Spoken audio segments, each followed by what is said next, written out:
Where is your business sweet spot you feel like that you want to head to? We talked about this with Cole the other day of like, did you, he unfortunately closed his shop because he was in a situation for too long, but he talked about, yeah, I missed my sweet spot because I was just focused on top line growth, and not focused on profitability, which sounds like you're working on righting the ship. But where do you feel like that business sweet spot is, maybe size wise, people wise?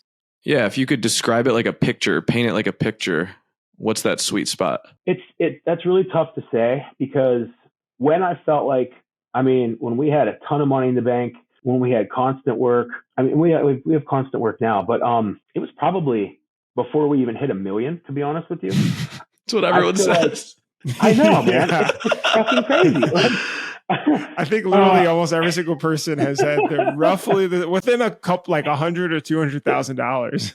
Yeah. So I hope like we're doing good now, but it could be better. I think, I don't know. I think we could still do the same as what we're doing, just cutting out more contract work. So I think if we stay the same and we do more business to business and we get more bigger bands, bigger tours, I think 5 million will probably be it for us.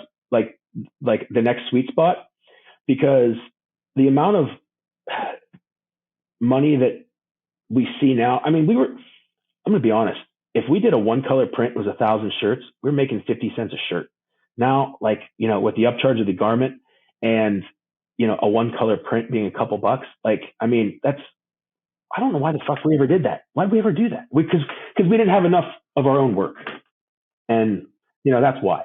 But we keep going on that, forward motion. Like it's going to be, I really feel like it'd probably be like the 5 million mark, probably.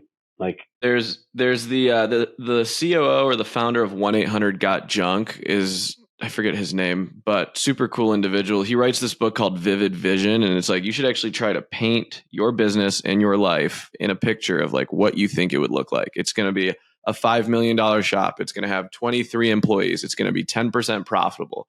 I'm going to go in twice a week. I'm going to have, a leader to manage Nate and the crew. I'm going to have a CFO. Like, this is what our holiday party is going to look like.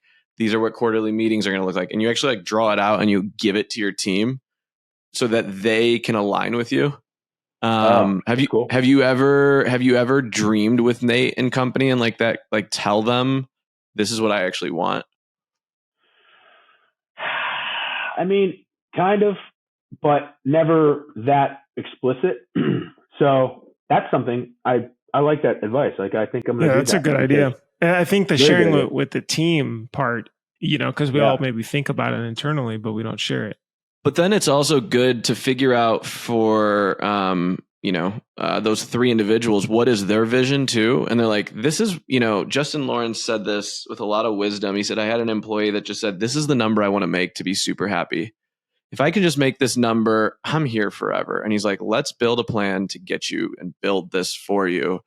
And it's like, if you know what your employees' goals are and you know what your company's goals are and you can align the two together, you can build a beautiful thing that lasts forever. Right. And so I think it's really interesting because you've got amazing people, you've got a great business. It's it's starting to find this like sweet spot, but you're not the type of guy that's like, I want to have 20 autos. I don't think. No.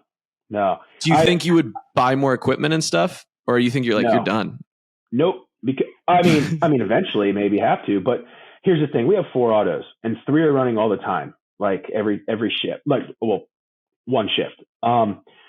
You could do so much with 4 autos or if we had 2 shifts, that's where we would go next. Like I wouldn't buy any more equipment just to get more done in one day. I would be like, okay, well, we're going to have a second shift. And that second shift would probably be only 3 people, one person running the press, one person offloading, and one person catching the shirts. They wouldn't have to deal with customers. They wouldn't have to deal with emails. It would be very easy. And they could bust out a 1,000-piece job in one night.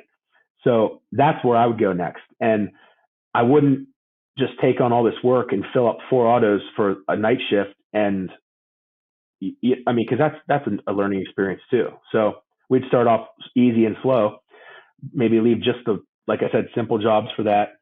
But no, I don't really think I'd buy any more equipment. I have auto reclaim. I have a developer.